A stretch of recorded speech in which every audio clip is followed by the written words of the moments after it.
The Batman Universe Comic Podcast. Hey, this is Scott Snyder. Hi, this is Denny O'Neil. My name is Neil Adams. And this is Paul Dini. Hi, my name's Dan DiDio. This is Kevin Conroy. Hey, this is Francis Maniple. Hi, this is Jim Lee, and you're listening to the Batman Universe Comic Podcast.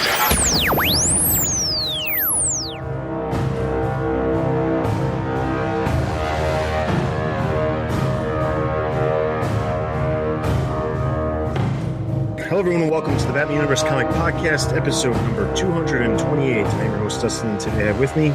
This is Ed. We're going to be in a bit of a hurry because we watched Game of Thrones. Way to show our hand. And this is Artemis. And we are bringing you the latest comic news and comic book reviews from the weeks of July 16th through July 29th, which includes Comic-Con. We have 3 books to cover and a bunch of news from Comic-Con, so let's just jump straight into the news. The very first thing we have is on July 17th, it was announced that there will be a new digital series coming, digital platforms starting in August. This is called Gotham City Garage. It is based off of the Gotham City Garage collectibles line from DC Collectibles.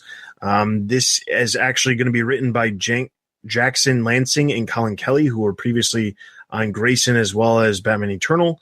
The artist is going to be Brian Ching.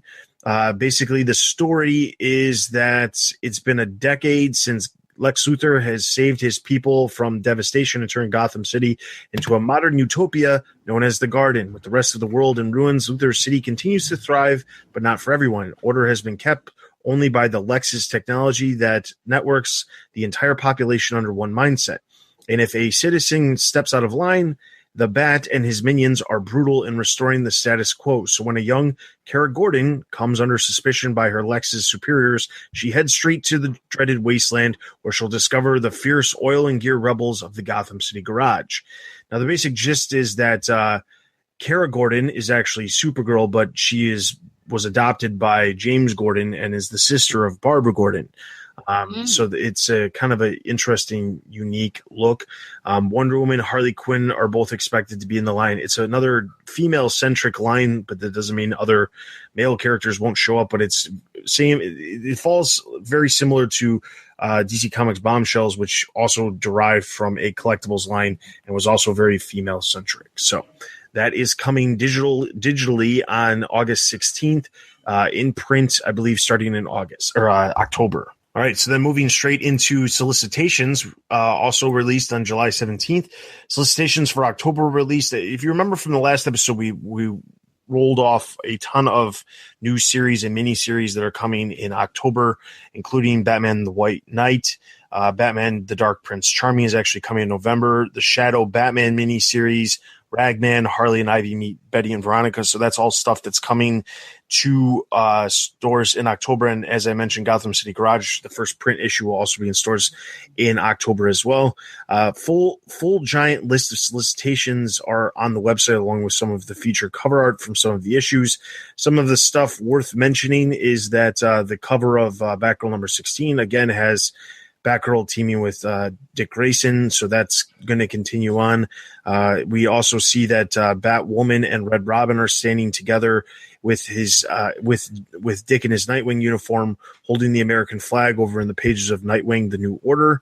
There's a couple of different reveals. The Devastator Metal one-shot will be written by Frank Thierry with art by Tony Daniel, and The Batman Who Laughs will be written by James Tynion IV with art by Riley Rossimo.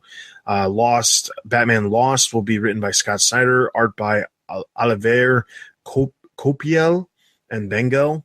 And so you can take a look at all of that stuff over on the website. Full details, tons of stuff. October is going to be a big month to put a dent in your wallet. So be on the lookout. All right, so then moving into San Diego news, a couple of different things that we've got from San Diego. The very first thing we've got is that in a panel, very briefly, it was a Meet the Publishers panel. Grant Morrison kind of showed up mid-panel to surprise the crowd and announce that he was working on some stuff. But one of the things that he announced that he's going to be working on, as he put it, Arkham Asylum 2, but it's going to specifically feature Damian Wayne, and it will be in the same vein as Grant Morrison's Batman 666. And the only other details was it's going to be 122 pages and it's going to be great, as he said. So once the project officially gets announced, we'll have more details. But I think what he meant by Arkham Asylum 2 is that it's just a graphic novel focusing on Batman, because that is how he did Arkham Asylum. But I don't feel like it's an actual sequel to Arkham Asylum. So we'll have to wait and see with that. Well, I hope that they get the same artist and they do the same art style as Arkham Asylum. They're not. I know. Chris Burnham is already been announced to be doing the art for this sequel, so definitely not the same style. I don't see why Berman can do the same style, but I really wish that if they were going to do this, when I first saw it, I was like, whoa, and I was like, oh, it's not really. So I wish we were getting the same style book, because Arkham Asylum may be one of the most unique art books in the history of Batman. All right, so moving on, we've got the next thing to talk about is the Dark Knights, the evil Dark Knights from Dark Knights Metal were revealed. This includes the Red Death, the Murder Machine, Dawnbreaker, Drowned, and Merciless. This was reviewed. This was announced at Comic-Con. We have a picture of all of them over on the website for you to check out, so be sure to check that out. Other news from Comic-Con included Scott Snyder announced that Duke Thomas will be getting his own series. As we know, his name was announced in Dark Days, the casting. His code name is now going to be The Signal. I'd love to hear Ed's thoughts on that real quick, since he wasn't able to discuss that on the last episode. It's not great. I mean, it's I don't know. I mean, there is some context to it in the casting, but I don't know. It's not great. Like, it might grow on me. I don't see how that's. I don't think that's great. All right. So the big thing about Duke Thomas announced at San Diego is that he's actually going to be getting his own series called The Signal. This series will be done by Scott Snyder and also a co-writer, Tony Patrick, who was one of the creators or writers that came out of DC's in-house workshop. So they'll be teaming together, doing a series called Batman: The Signal. No word on exactly when it's going to release, but I would expect it to either spin out of Metal or November, December, or somewhere in that time frame, since they've already announced it. But it's not happening in the immediate future, but it could be happening right around the corner. And I didn't see anything on this. I'm assuming it's an ongoing, although a miniseries would probably be a better idea. Yeah, probably it would be a better idea to do that, but I don't think they're going to do it that way, specifically just because it feels like they have this desire to have as many series as they can, even though there's certain series that, I shouldn't say that, because it feels like actually so a lot of the announcements that came out, that are happening, the new series that were announced for October and into November, a lot of that stuff is miniseries, but it feels like when it's in continuity, unless it's an event, they tend to not have it as a miniseries. I agree, but I wish it was. All right, so the other big news out of Comic-Con was there's a little bit more details released in regards to Doomsday Clock. Doomsday Clock is going to be 12 issues. It will be illustrated by Gary Frank, written by Jeff Johns, as we already knew. The current plan is that their series will take 2 breaks in publication in March and August of 2018 for unknown reasons. We don't know why exactly that's happening, but that's what's happening. So 12 issues. It's going to start in November. The first issue will actually go on sale on November 22nd, and then that means it'll round out with the 12 episodes. The last issue will release in December of next year, if my math is correct. The story will be Superman-centric and will start 1 year into the future from current DC continuity. Oh. The timelines will link up at the conclusion of the series, where readers will see the characters that have been affected by the events of Doomsday Clock, and that's basically what's happening. So the series, as it happens, will eventually, as the series is published, normal continuity, meaning everything that's happening in Batman and Detective Comics, will catch up to what's happening at the same time as Doomsday Clock actually ends, which makes things even more super complicated, probably more than they need to be, but that's what's happening. Well, at least it only goes on for a year. Well, I don't know. Not great, but I will say this. Batman Earth 1, Gary Frank did some great art, so it should be a pretty looking book. It's true. All right, and then some of the other minor announcements that came out of Comic-Con. There was an announcement that Joelle Jones will be joining Batman with issue number 33. This is actually the second time ever that a female has been handling the main art duties on the Batman series. The first was Becky Cloonan back in August of 2012 with Batman number 12. Other than that, there has never been a female handling the art on the actual title. Also, Tom King and David Finch both took home the Eisner for Best Short Story for the Ace the Bat Hound story Good Boy from Batman Annual number 1. So if you're, I guess, one of those people who only picks up Eisner winning stories, Batman stories, that's a story to pick up. I can honestly say that Batgirl did not win an Eisner. I'm very glad that did not occur. But yes, that happened. And outside of that, as you're listening to this, we have a number of interviews that Stella actually performed while she was at Comic-Con. We have interviews as you're listening to this. They were published this past week, so you can take a look at those. We have interviews from the Benson sisters for Batgirl and the Birds of Prey, Jodie Hauser about Mother Panic, Marguerite Bennett about DC Comics Bombshells, as well as Batwoman, Tom King talking about Batman, and James Tynion talking about Detective Comics. So be sure to check out those interviews over on the website. Outside of Comic-Con news, there was two new articles for this week in the Batcave. The big highlight out of the last 2 weeks, as far as what the hints and stuff coming up, Alvaro Martinez revealed the new Asbat suits because Azrael's going to be Asbats. He's going to have an Asbat suit, and Bum, bum, bum. it's literally like Nightfall is slowly returning. So there's a sketch image on the website. You can definitely check that out. And then obviously be sure to check out every Monday morning for This Week in the Batcave as Jessica tracks down all of the details surrounding all of the comics and the creators involved and what they release. So be sure to check that out. Outside of that, we have no other news.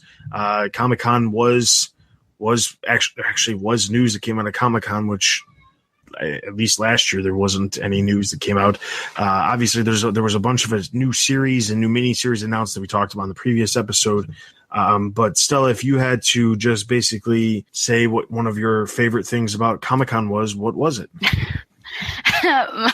I think we played this game. Josh, Don, and I played this game called Highs and Lows. So this is basically it. My high would definitely be talking with Julie and Shauna Benson because I missed out on that last year. We just didn't get a slot, and I've been really appreciating and enjoying their work. And the first thing I said to them was just how much I appreciated what they were doing, and that I can tell. Well, their work just in itself, I think, is a letter to the fans and a letter to and in that original run and everything, and they were just very kind. They teased a lot of fun things coming up, like Cass Kane being in the book. Also said that it's easier to bring in characters once they've been established elsewhere, so having Big Barda in the book is now a possibility because Mr. Miracle, and then of course Zinda. So they did drop those sorts of things.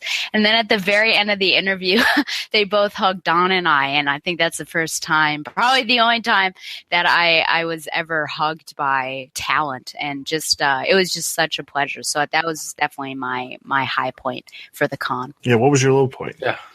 The low point was at the end of it on Sunday. Everyone is out because the convention hall is closed. So basically, it's like this whole mass of people have just exited the convention hall, and we can't move. And the way Comic-Con is, Dustin, you've been there, but for Ed or other people, you've got the street, you have a fence, and then there's a bus lane, and then there's the sidewalk in the convention center. And so we're trying to move. Many people are trying to move so that we can go down to the nearest crosswalk. But then there are also people standing in line for buses, and it's just not moving at all. And tensions started to get high. Someone had an altercation with a cop. A woman got shoved viciously. I mean, it was like basically being in a mosh pit almost without paying tickets to be in a mosh pit. And people are complaining that, we're not moving. And I'm like, give me a break. No one's moving. Plus, you've stood in lines to get into a panel longer than this. But that was my low point. Just like you wish that people after experiencing, Comic-Con, which is amazing in all of its different facets and everything, you would think that people would be more positive, even if they're waiting around. And it's not like they have any other place to be, honestly. But that would have been my low point. Wait for bringing us down. Great. You asked. Sorry, couldn't resist. All right. So Comic-Con is over and done with. Like I said, there are lots of interviews on the website. Other things related to non-comic stuff, there's plenty of other things too. There was also a new trailer for Justice League. So be sure to check out the website because all of the news from Comic-Con has all been posted up. So be sure to check that out. All right, so let's just jump straight into our comic reviews now. And the first book we have is All-Star Batman.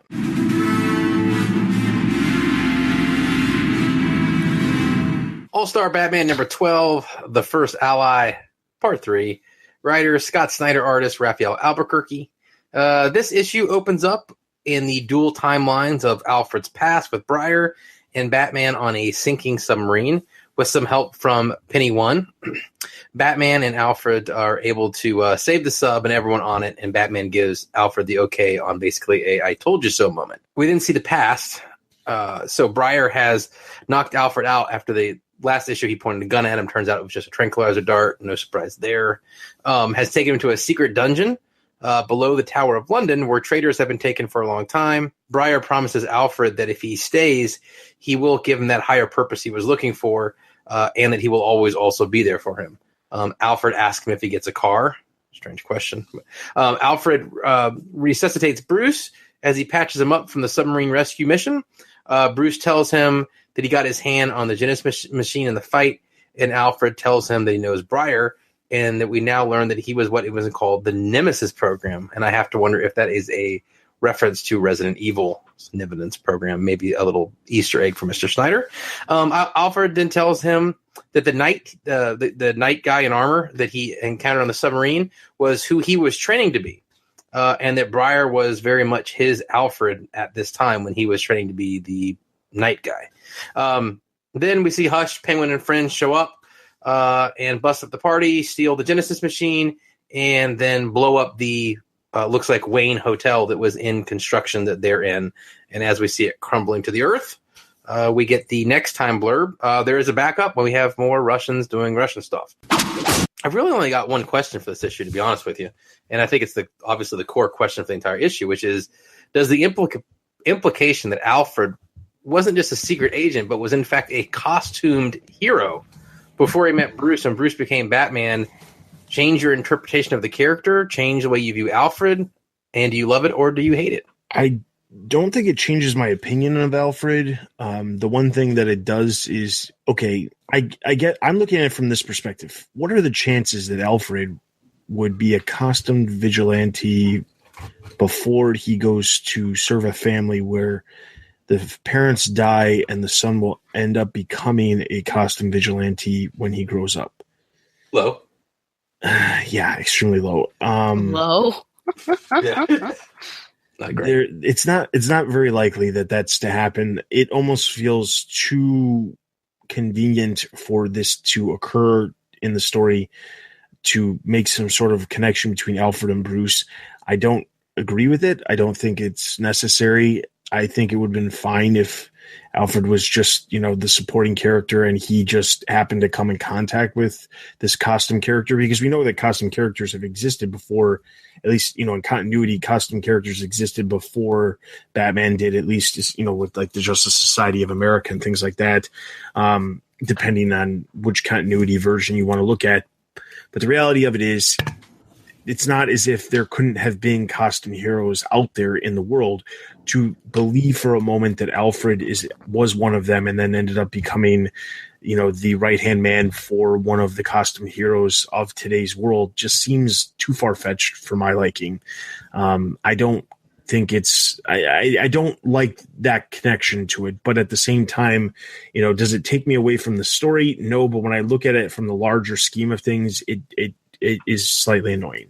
Here's a sub question. Does that then make Alfred a hypocrite? Because there have been many supportive, I think, but I also don't of, Bruce Wayne's Batman, obviously, since he'd stitched him up so many times. But I don't know if that's necessarily what he wants Bruce to do. And I think he's always tried to talk him down off that ledge. But if we take this now as seeing what he's done, yikes, that sort of puts him in a bad place, because he's been telling Bruce, or he secretly wants, or maybe not secretly, but openly wants Bruce to not do something that he had done in the past.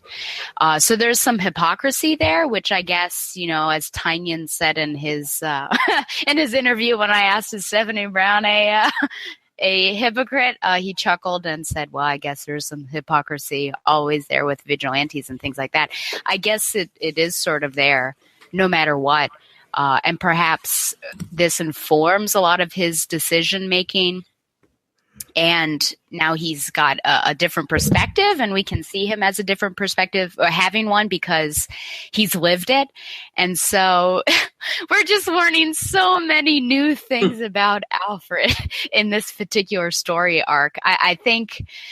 I absolutely think that it changes how we should view him and what his character has been like. He's not now just, and like I said, I think in a previous episode, I haven't really read any, Golden Age or Silver Age Alfred. I think I've always just assumed that he was, a butler that has a dry sense of humor, and he patches Bruce up when need be, because he does have a military background. But now we're getting deeper and deeper, and he's not just this guy that walks around and dusts the chandelier. He has a past, and it's not a bright past. It's a little dark. And so I think it is changing the character quite a bit. I mean, we still see his journey's different, I guess we can say. His journey's different. The endpoint is still the same. But I think now, when we're looking at the present Alfred and some of his decisions, I think now we have to look at it through a different lens, because our idea or our reasons for his motives are now, I think, clouded, because if he asks Bruce to do something, if he does something, we probably had one idea of why he was doing this. And now I think this completely turns it on its head. And we're like, well, wait, maybe he was telling Bruce to do this because of this reason. So I think we are going into an era of a completely different Alfred Pennyworth. Yeah. In fairness to Dustin's point, there is probably more vigilantes in the DC universe than in our universe, but it's still an incredible coincidence. My other thought was, when I first read this, which was weird, was like, how many times have we seen Alfred crack a joke about Bruce dressing up in crazy costumes and doing stuff? Those jokes are very hollow if Alfred has been, in fact, dressing up as a knight and doing secret missions. It just seems weird to me. And then it's Alfred's perspective, like all this time with the history of the character, he's always said this thing to Bruce, like Stella talks about, Alfred's point of view or Alfred's journey. Like, wouldn't his interaction with Bruce be totally different? Wouldn't we have a whole lot of, well, when I used to wear a costume, and wouldn't that have came up at least once? I can't see why he'd keep it a secret from Bruce. Bruce knew he was in the Royal Marines. So unless there is some point in the story where Alfred does something that is terrible, yeah, like something that he just couldn't bring himself to tell Bruce, which is, I almost kind of think that's where we're going here. It does seem unlikely, unless this comes to a bitter end, that, saying he wouldn't have brought this up at some point, like, well, you wear a bad costume, I wore a night costume, we're not that different,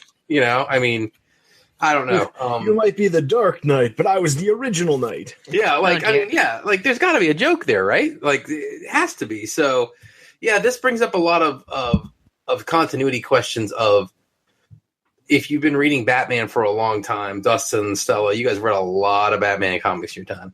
I can't even count all the times Alfred's cracked a joke about him dressing up in stupid costumes. I don't know. It just, I definitely think it changes my perspective on the character, assuming we're going to see some of him in costume. I mean, technically in this issue, we don't really see him in costume. We just see that, this is, maybe he leaves in the next issue, never really joins up. I suppose that's possible. But if he, in fact, spends time as a costume vigilante, this would definitively change the character in some way for me. So I really think that the rest of the book was just kind of like a big action scene, and this was the meat of the book. So this was really the only question I had. Yeah, and just to go on to still a sub question about, does it change his perspective?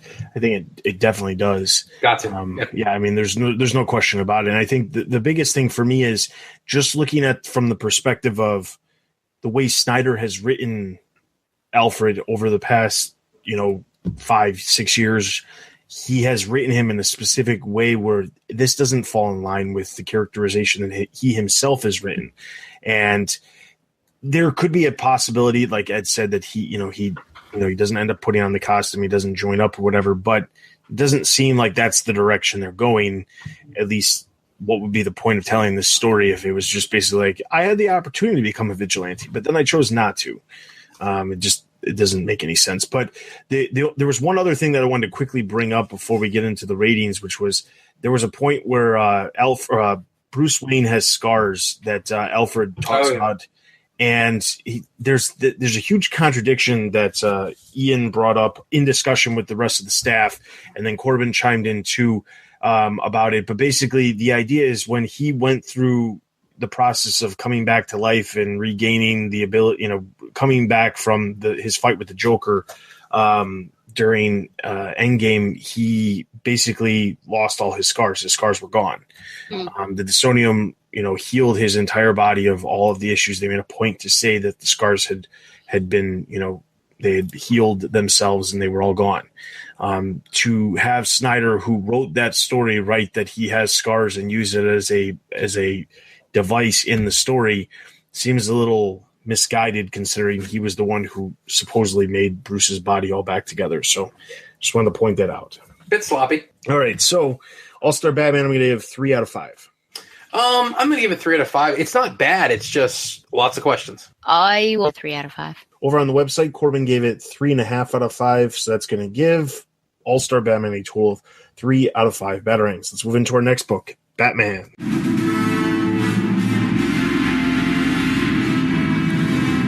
Batman number 27, The Ballad of Kite Man, Part 1. Script Tom King, pencils Clayman, inks Danny Mickey with John Livesay and Clayman, and colors Gabe Eltaeb. Charles Brown is sitting in a bar, basically saying what his education has gotten him so far. When Batman enters, and suddenly we see him on top of the roof, and Batman is doing his Batman thing and accosting him and demanding that he find a way to contact the Joker. It seems that at some point in the past, Brown had done some work on the Joker mobile and its aerodynamics, because that is Charles Brown's background. And while all the other people working on the Joker mobile were killed, he was not. Charles seeks out Floyd Lawton, but only gets an untraceable phone number, which doesn't make Batman happy. So then Brown calls the number and sets up a meeting with the Joker. Later, Charles is at a park with his son flying a kite and says he'll have to miss his son's birthday because he has a meeting. Later, exiting a diner, Brown is kidnapped by Clayface. I guess that's what you call it when you're absorbed into Clayface's body, who then brings Brown to Riddler. Everyone and their mother then ends up coming to the meeting that Brown had planned with Joker, and this includes Batman, Riddler, Joker, and all the hench people. Brown explains what he got himself into to the Joker in this sort of roundabout way. The Joker ends up putting a suicide vest on Brown and sending him to Batman, but for whatever reason, the bomb does not go off. Later still, Brown is watching a report on TV regarding which side to take in the war of jokes and riddles, and well, it's a very interesting report because basically they're saying very controversial things that, if we want the Riddler gone, we need to assist the Joker. If we want the Joker gone, we need to assist the Riddler. So what can that's news, I guess. Riddler calls Brown and in his Riddler way tells Brown that he poisoned the rope of the kite his son was using because he knew Brown would betray him. So at one point, we do see Brown with his son in the hospital. Batman's in the dark. Batman swears justice, but Brown decides to go about it in his own way, and he ends up creating his first Kite Man suit and then knocking on Joker's door. So this is just part one of the interlude. So just be aware that this we're not going to see this resolved in the next issue. Okay, my first question is regarding Batman. So I remember this cat. I guess I've been on a while, but remember we used to do OGN reviews. We used to read original graphic novels, and it would be a separate comic cast. Yes. And there was one in particular that I remember. It's Batman Noel. Does this come back to you? Do you remember this one? Yeah. Okay. I just want to be sure we're on the same page right now. Now, in that Batman Noel, Superman shows up at one point, and Batman, now I don't remember the details, but he had done something a little shifty and basically got one of his confidential informants in trouble, but he didn't show any sympathy for what happened to the guy because he just felt like the guy was dirt, even though the guy was going clean and everything. And Superman basically gave him the shame finger and said, "What have you done?" I thought about this a lot when I was reading this because in a way he's done the same thing, but Brown's child is the casualty. And so I'm wondering if you think that this is something that is inherent in Batman's character, that he will use people that he thinks are dirt and perhaps, maybe he feels like they're irredeemable and he doesn't necessarily care as much for the consequences of those actions because he doesn't, in his Batman way, he's like, we'll get justice for, what's happened to his son, but he never apologizes. Or do you think, so is this something that continued? Like, are we always going to see this with Batman? Do we consistently see it? Or do you think this is just because this is the beginning of his tenure as Batman, so maybe this is just a mistake and he recognizes that and we aren't going to see this sort of thing happen a lot? Well, I certainly hope we don't see this happen a lot. I don't agree with this characterization of Batman. I don't think that Batman should be the character where he thinks that nobody's irredeemable. It just doesn't work for the character. What would be the point of Bruce Wayne trying to rehabilitate certain aspects of Gotham City, revitalize certain areas, fund Arkham Asylum to a degree? What would be the point of any of that if he truly believed that nobody was worth saving or that there was no chance that anybody could ever change? It just doesn't make any sense. I didn't like the characterization in Batman Noel, that characterization of just being, well, whatever, it happens. It's not my problem. This situation, yes, it does have more to do with the fact that he does have him go to the Joker when the Riddler and the Riddler's pissed about it and kills his son. It does seem a little extreme for the Riddler at the same point. But looking at the origin story of Kite Man as it's presented here, I think it was interesting. But I definitely don't like the characterization that Batman doesn't believe that anybody can ever change. I don't know what your other questions are, but I'll leave it at that because I got plenty of other things to say about this issue. Yeah, I didn't like it in Noel either. I do want to say that Noel is one of the worst beautiful books I've ever read. The art is fantastic in Noel, but the rest of the book's kind of junk. I don't like this. Again, I think, speaking to the fact that this is early in his career, but I actually would think it'd be the reverse. Wouldn't you think he would get more jaded the longer he was in his career? While he's at the beginning of his career as Batman, wouldn't that be when he would still have the most hope? I would think that his being jaded would come later. And I could see if being jaded towards the Joker or the Riddler or even one of them, but this guy's a clown, he's hired help. So yeah, maybe he hasn't learned yet about repercussions and the fact that when you put someone in the line of fire, there's a good chance they may get shot. I don't like this characterization. I didn't like it Noel either. He should be more caring for the people around him. So, that part of Noel stuck with me. I think more than any of the other sections of it. That's why it sort of came back to me. I was disappointed with this because I felt like, and I'm going to hope that it's because he's basically a rookie, I would say, or at least, the very beginning of his tenure. And yeah, I think it just seems like at this point in time that if he's desperate enough, he's going to do what he needs to do, and the collateral damage could get kind of high. And I think he'd be a little more caring because he doesn't show as much, I think, emotion as I think he should have with the son, even though he's standing there. I guess you can read into it, but it just doesn't feel like he should be almost self-flagellating like he normally does. You know, he's like, it's my fault. I should have done something. He's not doing that. He's not that Batman yet, I guess. If it happens to the criminals, I think it's, you know, you could make a case either way, but because it was an innocent boy, I think that's unfortunate. As for the boy being dead, you put it out there, Dustin. It's ambiguous. I'm not really sure. I mean, he's obviously pretty sick, but because if he died in off Panel Land, and you know how much I don't like that place. My other question, I'm not sure if Dustin might have some other questions. Is why do you think Joker hasn't killed Kite Man yet? He doesn't. Well, let's say, why hasn't he killed Charles Brown? Because he just becomes Kite Man. Number one, he is the lasting person in the whole Joker-mobile crew. Wow, in the whole Joker-mobile crew, which Charles believes is because maybe he could be of use again. And then that whole thing goes down with the battle at the meeting place, and he even confesses to Joker, and Joker doesn't kill him right then and there. We could say maybe it's because Joker thought he was a little funny because he said it's kind of funny. And then he gives him the suicide bomber thing, and that doesn't go off. So why is he still alive? What is it about Charles Brown that Joker's okay with him staying around when Joker's been killing people willy-nilly in the story? Well, I think the most simplest answer to this is that Joker is a huge fan of Peanuts by Charles Schulz, and the name Charles Brown just is immediately funny to him because of the name Charlie Brown.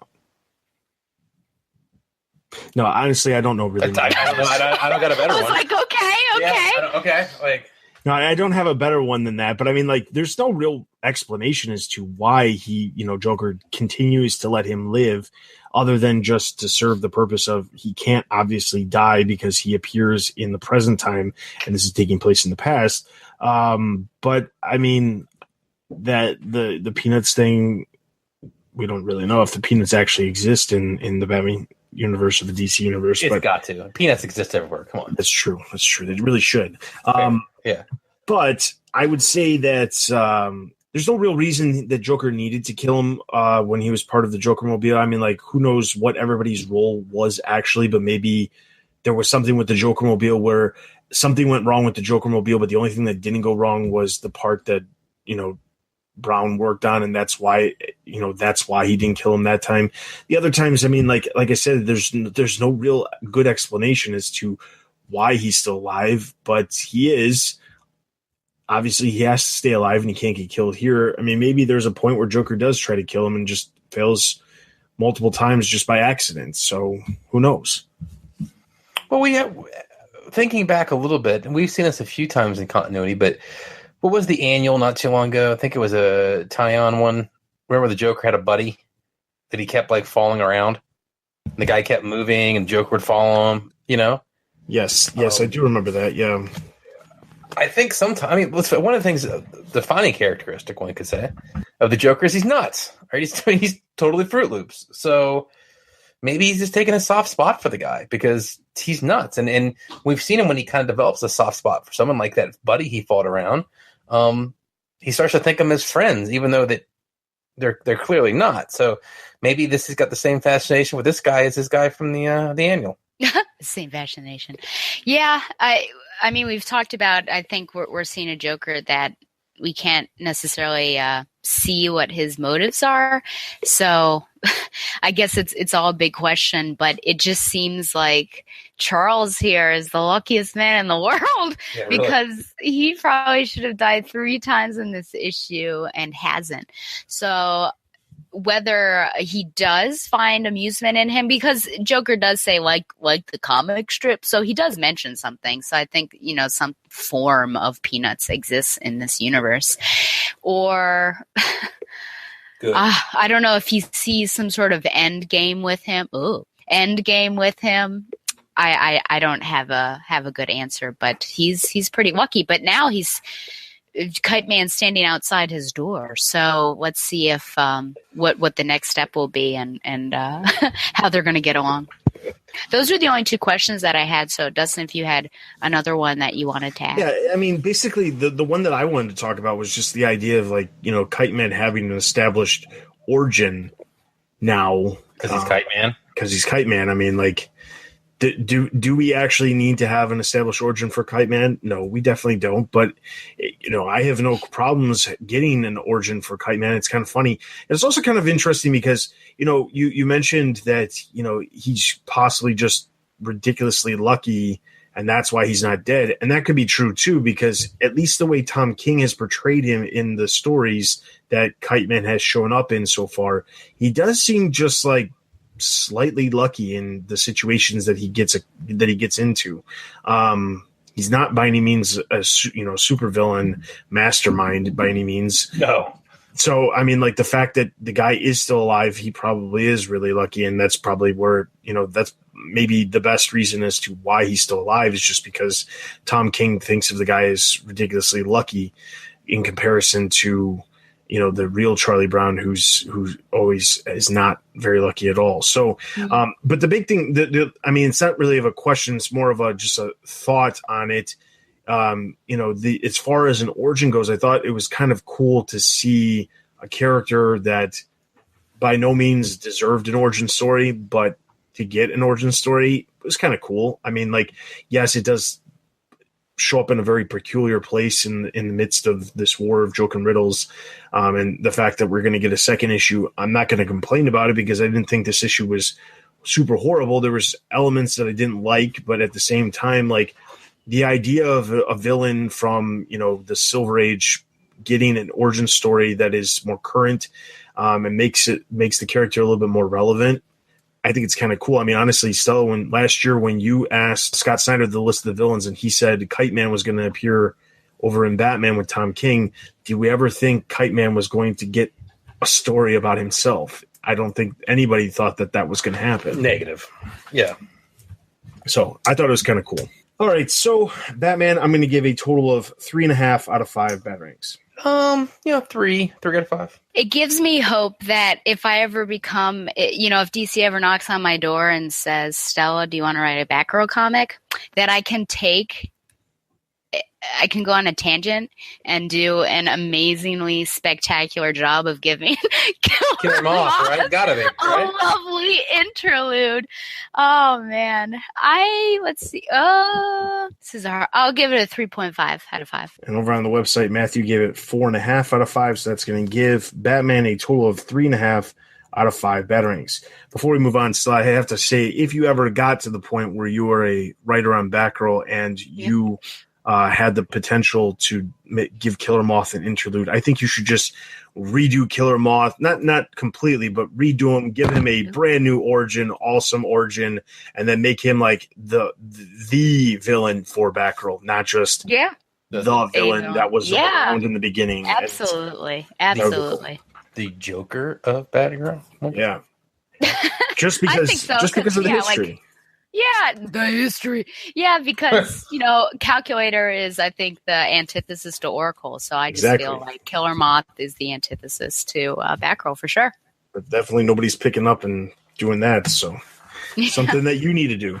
Yes. All right. So that is that book. Let's move into our next book, which is Detective Comics.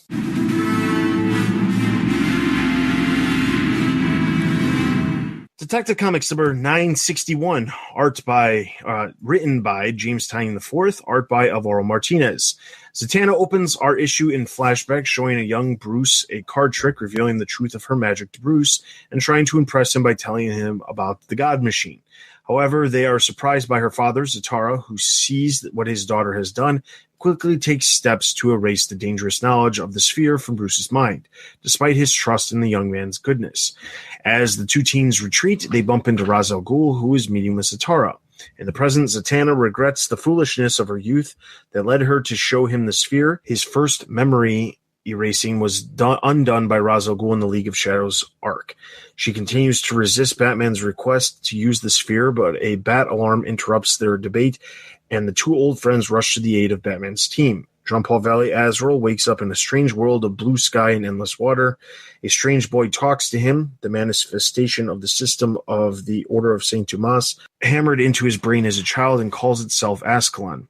Jean-Paul reacts to the system, which is the robotic Ascalon reset in their last encounter, similar to the way Jean-Paul himself reset Bane and Red Robin's minds during Batman and Robin Eternal. Jean-Paul rejects the dangerous notions of Ascalon's division of the world, and the theological debate affects the psychic world around the two, causing a terrifying storm as Ascalon vows to kill the team using Azrael's body.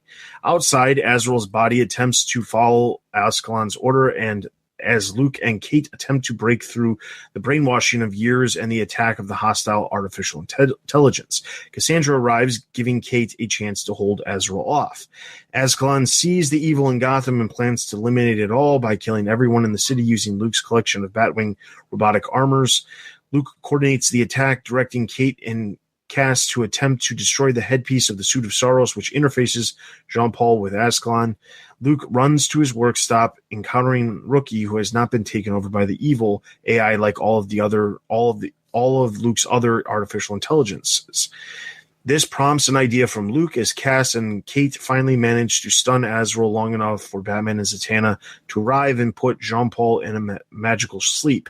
Zatanna gives Kate some healing to help her recover from the vicious injuries she sustained in the fight against Azrael, and Luke reveals his suit of armor interfacing with the artificial intelligence based upon the moral center of Batman, the Asbeth suit. Luke proposes they give Jean-Paul the suit so he can defeat Ascalon once and for all. All right, so first question. Asbat Suits makes an appearance here. It's interesting because he specifically says that the AI is based upon the moral center of Batman, and that's why it was able to not be controlled by Ascalon. Because we were just talking about the characterization of Batman and not having kind of that moral ground, and kind of deciding that he can put anybody at risk. The moral center of the AI, specifically Rookie, is the same as Batman, and that's why it's not taken over. So he uploads this to the Asbat suit, which will allow Jean-Paul Valley, I suppose, to have the same sort of moral center as Batman, so that he can fight against Ascalon, who we would assume is the complete opposite. Is there really a question at this point of the story that Ascalon is going to lose? Well, of course he's going to lose. I mean, yes. The part of the problem I've realized with some of these stories is that it's not that they're doing a bad job telling the story. It's that they're not building up these no stakes. There's no stakes, exactly. I mean, like, at least with the spoiler story, there was stakes. She actually left the team. With Cassandra, there was a question of whether she was going to leave the team, just because it seemed like everybody was getting kicked off the team, or not kicked off, but leaving the team or being killed, as in Tim Drake's situation. But this doesn't feel like there's stakes like the last three major story arcs that occurred have had. So, I mean, the fact that there isn't really any stakes, and we know that this is an Azrael-centric story, outside of the fact that we, some of us are not a huge fan of Azrael, do you believe that this story has gone in a direction where it doesn't really make a difference how it ends, because we know already how it's going to end? Yes, but I think that the problem is that when you have a central character that we're just not invested in, it's tough to make us care. You know what I'm saying? The other problem is, what if they throw us a curveball and Azrael gets decapitated? We're still not going to lose any sleep over it. You know what I'm saying? Like, even if the worst thing happens in the story, we're not going to be that cracked up about it. Like, if we opened the next issue Detective and the very next page was like, oh, that's Jean-Paul Valley's head on a spike. It's unfortunate. Let's see what else. There's no stakes. I don't think we're having any investment in the character on which these stakes might come upon. You people with your Azrael hatred, and I when I had my impromptu interview with James Tanya, one of my questions was actually going to be about you two people. Were like, my colleagues, they don't really like him as much. So what is it about Azrael that? Why does he deserve to be on the team? I rephrased it a little bit, but it's in there. You read that. There's a question in there, and you know that I'm pointing to you. So whatever. The question, well, it's an interesting one, right? And I'll go back to something I said regarding Alfred is we hope that the end result is, of course, as Ascalon gets beaten. It would be odd if he didn't. I think it's just the journey and what happens leading up to it that is a concern. I'm a little worried that something very damaging is going to happen to Azrael. I'm actually concerned about Jean-Paul getting injured. My hope is that he is able to buck the system and that Luke and his techno wizardry is able to help him. But I also think there's a moral, ethical question with that because he's basically replacing one form of mind control with another one. And I think with all of this is, Jean-Paul it doesn't seem like he has many choices. So I do question that sort of thing. But yeah, I mean, Ascalon probably should fall. I think with all the threats that we've seen, I feel like he's kind of lower on it. I mean, in this run, I feel like we've seen more attention. I mean, with Kane, I feel like that was sort of the apex of everything that's happened so far to this team. But so he should fall. It's just what happens in between. That was the main question, right? Is there any question of whether he's going to lose or not? Exactly. Yes, that was the main question. The next question I want to pose to you guys is Zatanna and Bruce have kind of had their own story going on for the majority of the story arc, and then suddenly they get an alert and they have to go link up with the other group. The way Ian phrased it on the website was the A plot meets the B plot in a very strange and abrupt way.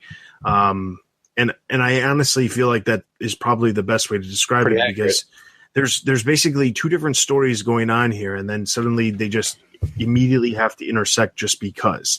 And honestly, Batman showing up has nothing to do with it. I mean, Zatanna's able to put a magical spell on Azrael so that, he goes to sleep for a while. But ultimately, is it entirely necessary for these two stories to actually meet up, or does it just feel like it was happenstance that this happened just to get the two ongoing stories to meet up? I don't think it was necessary in this issue for the two stories to meet up, but I'm pretty sure our scribe has us going to a place where we need to get them together. And unfortunately, sometimes you just got to smash them together. So probably not necessary for this issue. Batwoman's injuries just didn't have to be as bad, and Luke could have found some way to subdue him. But I think that he's trying to get them together for some reason. So I think it is necessary, just not necessary right here. Yeah. I feel like, and there's someone listening to this, his name is Donovan Morgan-Rant, that doesn't like this word, but it feels slightly, I won't even say the F word, I'll say it feels contrived to a certain extent, because forced. He doesn't like the word forced. Oh, sorry, okay. Like forced plot lines or stories. No, not the other one. Yeah, so I'll say contrived, because I feel like when I'm reading this book right now, that I'm reading two completely different stories. You described, I think, Dustin, as plot A, plot B. And because we have this Batman Zatanna thing, and then we have this everything else that's going on. What was hilarious about it, though, was what Kate was saying, because she was saying, if you were out there fighting vampires, I'm going to be really upset, because they were out doing whatever and he was late to the party. It just doesn't seem like the two really mix. Like, he's with Zatanna for a very particular purpose, while all this other stuff is going on. And I almost wish that she hadn't come over and done that. Like, was she really the only person that could have put him out? And part of me also wondered, even though I know how strong her magic is, I mean, it's not Jean-Paul that's in there. Like, there's something inside of him that's working. So I wonder if that would have been able to sort of rebuff the spell.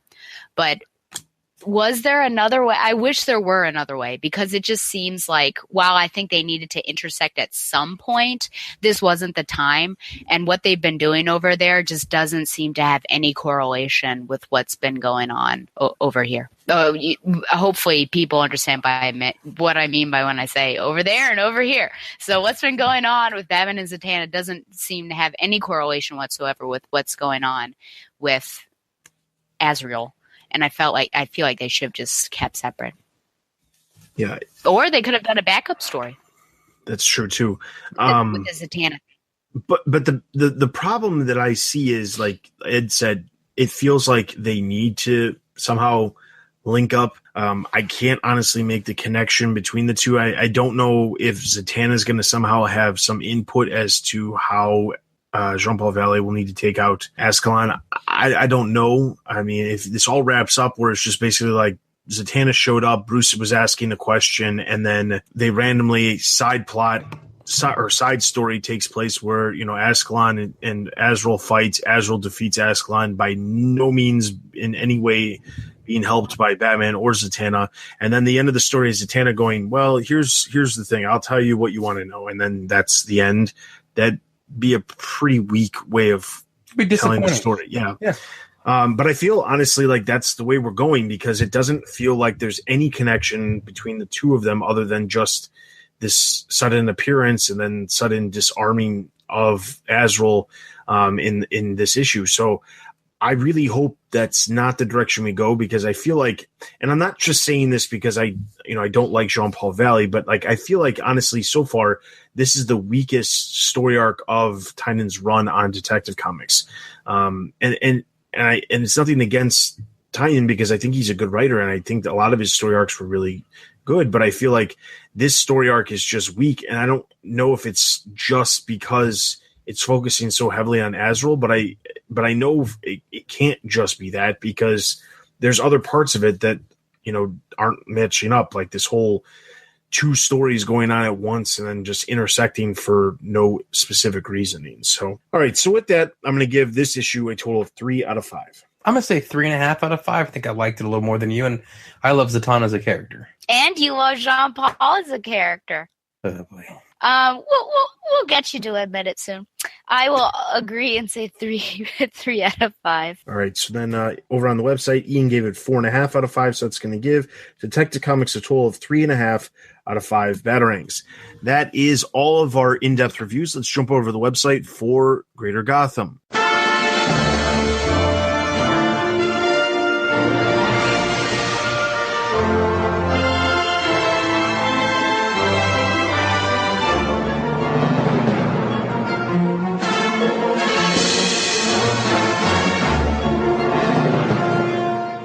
First up on June 19th, as we already talked about, Batman number 27, we had Nightwing number 25. Nightwing saves the villains who are trying to take him down last issue before the explosion goes off. Afterwards, he takes down both Tiger Shark and Blockbuster and has a moment to spend with Sean. So by David, he gave it 4.5 out of 5. I'm going to give this one a neutral. Abstain. You don't even say what the moment is, Dustin. What was the moment? Oh, what was the moment? Yeah. Why do I need to say what the moment was? Because they're done. That is an important detail. It's not like they break up? positive moment. Yeah, they're done. Why do I need to say that in my recap? Because people need to know that detail. Come on. Then they should read Nightwing 25 and then find out, or read our review on the website. Well, I think you lied to them a little bit. You led them astray. You're like those covers that have something on the outside, but nothing like that happens in this. Yeah, you made it sound like they had a moment, like they sat down for dinner. Like we got spaghetti. I'll give it a thumbs up though after we just roasted Dustin over the fire. Batwoman number 5, the love tale between Kate and Saif is told all while Knife is trying to keep the two apart. This is by Jessica. She gave it 4.5 out of 5. I'm going to give this one a neutral. Thumbs up. Dustin calls her Saif. I call her Sophia. And so does Marguerite Bennett. I give this a thumbs up. That may be the best line in history. That was good. Harley Quinn, number 24. Harley deals with Sportsmaster and Clock King with the help of her parents in the first story. In the second story, Harley fights the Carpenter over the bill for the new hideout. This is by David. He gave it 4.5 out of 5. I'm going to give this one a thumbs up. Thumbs up. Abstain. Secondary TBU books. Batman 66 meets the Legion of Superheroes number 1, which includes digital chapters 1 and 2. The Legion of Superheroes travel through time to get help from history's best teenage superhero, Robin. This was reviewed by Jerry. He gave it 3 out of 5. I'm going to give this one a neutral. Abstain. Thumbs up. Main DC Universe books. Super Sons, number 6. Robin and Superboy go out and patrol Metropolis, where they find the Teen Titans are in town to deal with a new threat. This was reviewed by Jessica. She gave it 4.5 out of 5. I'm going to give this one a thumbs up. Abstain. Abstain. Trinity number 11. The Trinity are able to defeat the Traveler and free the Perfect. This was reviewed by Bill. He gave it 2.5 out of 5. I'm going to give this one a thumbs down. Oh, dear. I hate to do this to this book because it's been so brilliant at some points, but it's a thumbs down.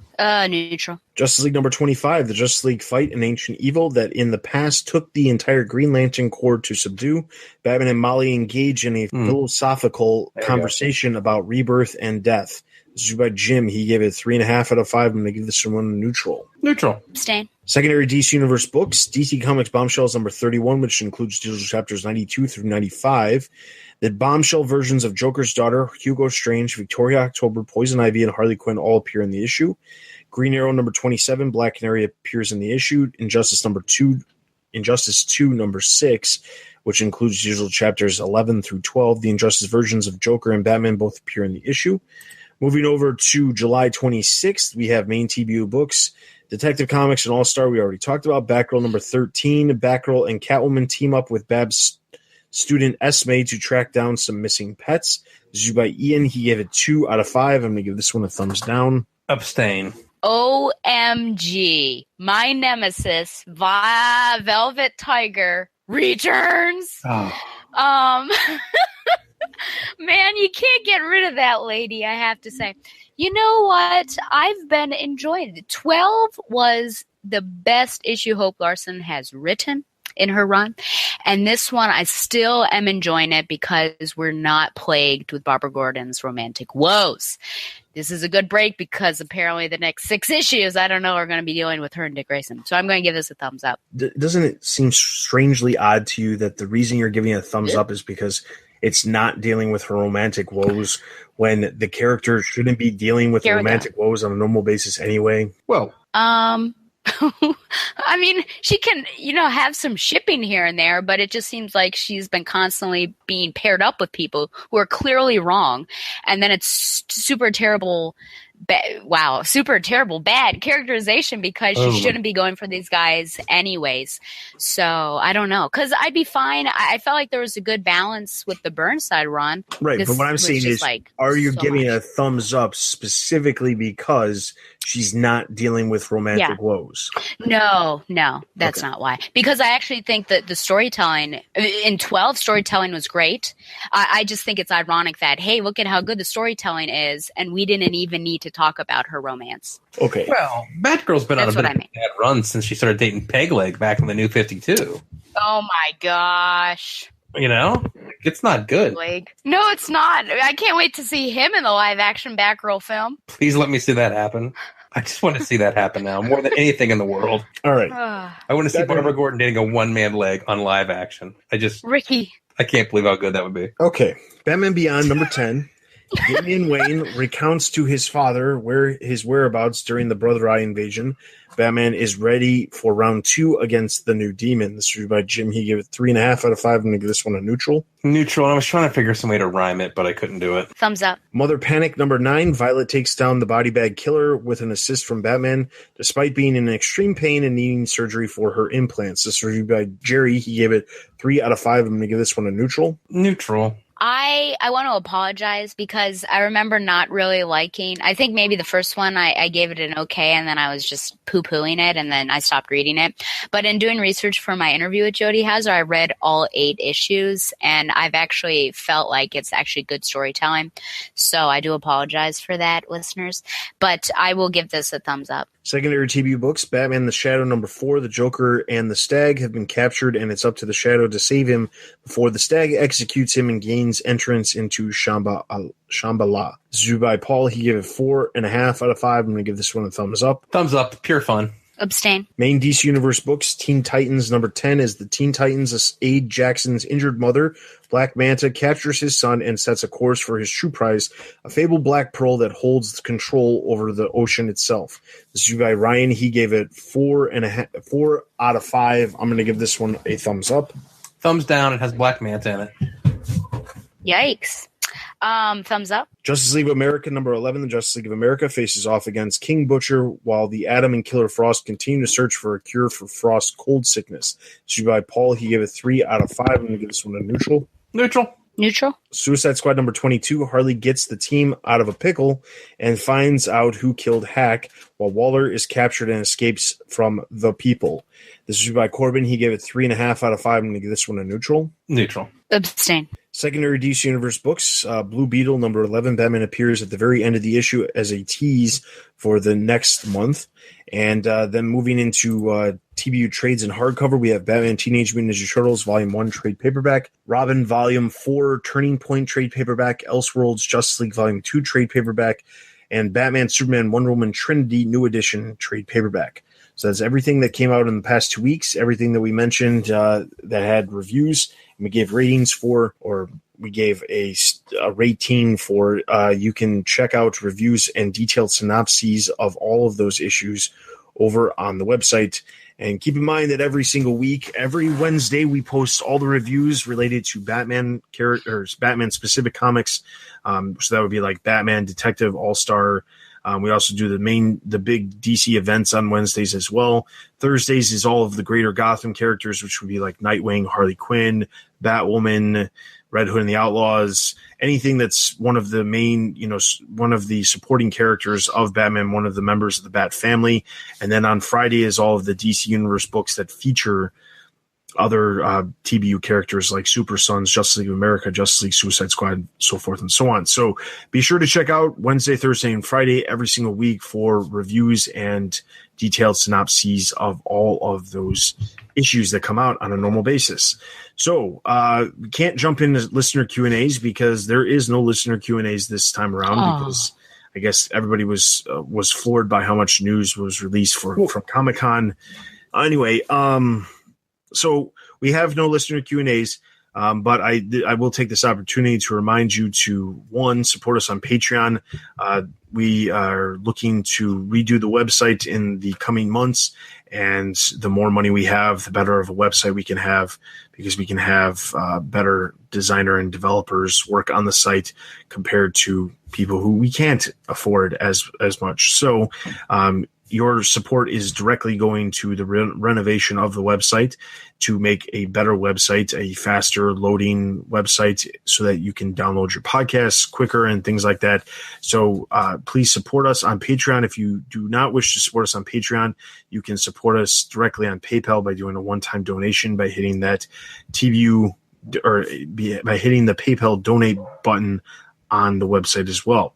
In addition to that, if you have any special skills that you'd like to offer up instead of volunteering money to us, you can certainly do that. We are definitely always looking for more news writers, comic book reviewers, original content creators, specifically having to do with, let's say, creating merchandise reviews or in video format, or creating some sort of, unique article series or something like that. We have all kinds of possibilities that could be done, and I'm pretty open to pretty much anything because I've recently have been going back and looking through some of the past articles from 6+ years ago, and we did a lot of really, really crazy, weird stuff over the years. So I have been completely open to a lot of weird and crazy things. So if you have an idea that you'd like to run by us, or you have a special skill such as video editing, audio editing, graphic design, web developing, writing, any of that stuff, you can definitely contact us at tbu@thebatmanuniverse.net, and we will get you set up with the projects. So outside of that, be sure to check out the website for all the latest news related to movies, TV, merchandise, video games, and of course the comics. Also be sure to check out all the other podcasts that we have to offer. We have new podcasts releasing every single week. Specifically, there is new episodes of Back with Oracle normally on Tuesdays, or every other Tuesday. Tuesday's the release date for Back with the Oracle. Wednesday's the release date for Robin, Everyone Loves the Drake. Thursdays alternate between Bat fans and Bruce Wayne's World. And then Fridays, you'll get our comic cast. And any week we don't have a comic cast, you will be actually have a new episode of Bat Books for Beginners on Fridays as well. So there will always be a comic-related podcast released on Friday. So specifically, if you have not seen last week's episode of Bat Books for Beginners, dealt with Identity Crisis, and the next episode that you'll hear next week will be Batman Dark Detective. So be sure to check out Bat Books for Beginners. In addition to that, find us on Facebook, YouTube, and Twitter for all these news and videos from the Batman universe. And you can always leave us reviews on iTunes. Those are always greatly appreciated. And be sure to leave your comments on the podcast for the next episode. With that, that is everything for this episode. This is Dustin. This is Ed, and we are also taking applications for a butler if anyone's interested. No. Yeah. Does he have a past in the Preferably armed forces a and shady vigilantes? past, and maybe wore a pseudo armor. Possibly to kill people. vigilante. Yeah, Okay. fine. And this is Artemis. And you have been listening to the Batman Universe Comic Podcast. We'll see you guys in 2 weeks.